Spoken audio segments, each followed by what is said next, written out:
and welcome back to Anderson Podcast Series Everything Tax. And today here we are to discuss very important topic, that is FATCA, Foreign Account Tax Compliance Act, which is originated in the United States in 2010, and Common Reporting Standard, which originated from OECD. And today to discuss this important topic here with me is Terry, who is a legal counsel at Anderson Tax in the UAE. So Terry, welcome on board and help us understand about the FATCA and CRS, what these regulations are. Thank you very much, Anurag, and hi to the viewers of this podcast, and thank you for creating time to listen to us. So FATCA, which stands for Foreign Account Tax Compliance Act, originated from the USA. It's part of a legal regime around the world about automatic exchange of information for competent authorities, which include the tax authorities, the central banks, and so many more. They share information in an automatic exchange of information platform. So FATCA originated from the US, as I said, in the year 2010. It was ratified by the UAE in the year 2016, and it has been in existence since then. The Common Reporting Standards, on the other hand, is something that came from the OECD, prompted by the G20 countries in the year 2014. It is also structured around what FATCA looks like, although there are slight differences. For the Common Reporting Standards, you will find that it is multilateral. It is over 100 countries that have already signed to it. And it also applies to non-US persons, while FATCA applies to US persons. Now, since its ratification in the in the UAE in the year 2016, FATCA has been reporting financial institutions that come from the US are expected to comply to FATCA regulations that we'll discuss and the scope.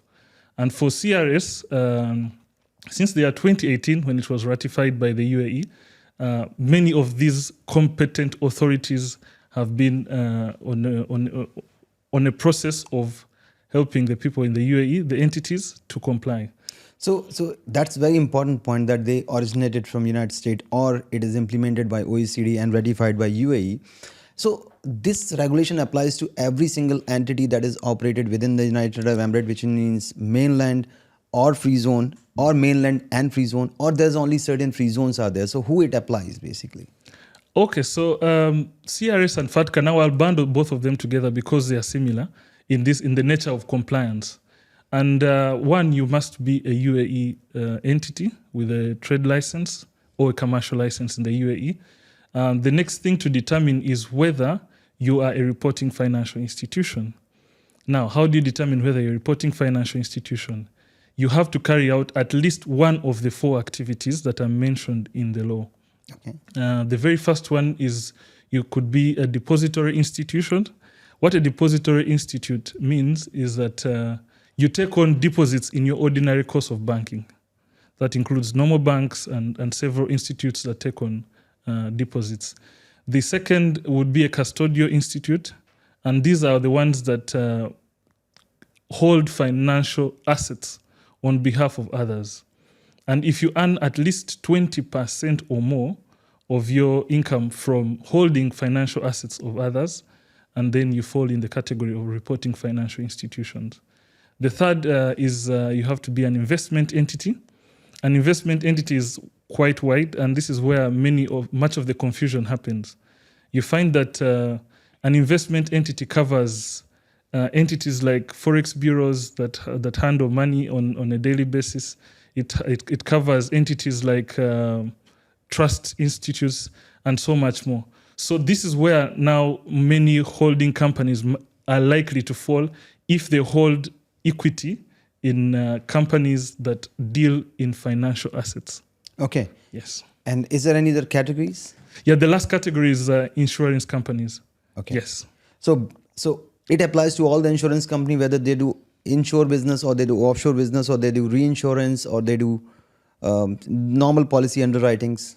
Yeah, normal policy underwritings, as long as they hold accounts of at least for FATCA, US persons, and then for CRS, persons from any of the countries that have already signed on to the convention. Okay, so basically you with respect to CRS, Yeah. if an insurance company is having account of any of the person from any of the countries out of those hundreds, Yes. then it applies to you. Yes, generally it would apply to you. You would be the insurance company will be a reporting financial institute, and then in that case you have obligations to report these accounts to the competent authority. In this case, Ministry of Finance. That's good. And you touched base very important point with respect to investment companies. So my question is that, we have two financial institutions, two financial free zones within the UAE. First being is Dubai International Financial Center, and second being is Abu Dhabi Global Market. And there's a lot of organizations which are in the activities of investing, right? Yes. So does it mean that both FATCA and CRS applies to them? Yeah, generally, so FATCA and CRS would ordinarily apply to those that are classified as reporting financial institutions. Now, ADGM, Abu Dhabi Global Markets, and Dubai International Financial Center have been much more, they've been at the forefront, especially ahead of all these other free zones because they are already financial centers. They've been at the forefront of this compliance. Now, for ADGM and DIFC, they've obviously sent prompts and notifications to their clients, those who are reporting financial institutions and those who are not. So they give you the option to self-certify and mention why you think you're not a reporting financial institute. And if you're a reporting financial institute, the procedures you have to follow, you will have to register yourself on the automatic exchange of information portal, and then submit the information of those accounts that are for either US persons or for those people from the countries that are part of OECD. So what is your advice, sir? You deal with a lot of clients. Yes. on FATCA and CRS, you do compliances. What is the common nuances when it comes to this compliance requirement, essentially from DIFC, EDGM clients out there? Mm-hmm. How they behave? How they understand this requirement, and what kind of complications that you probably have seen in that relation? So typically what I've seen is that when people receive this notification out of ADGM or DIFC, the first thing is, one is panic. Does it apply to us? Why do we get this notification? And they don't know what to do. So most times what we do is to explain to them that, either you fall in a reporting financial institution category or not.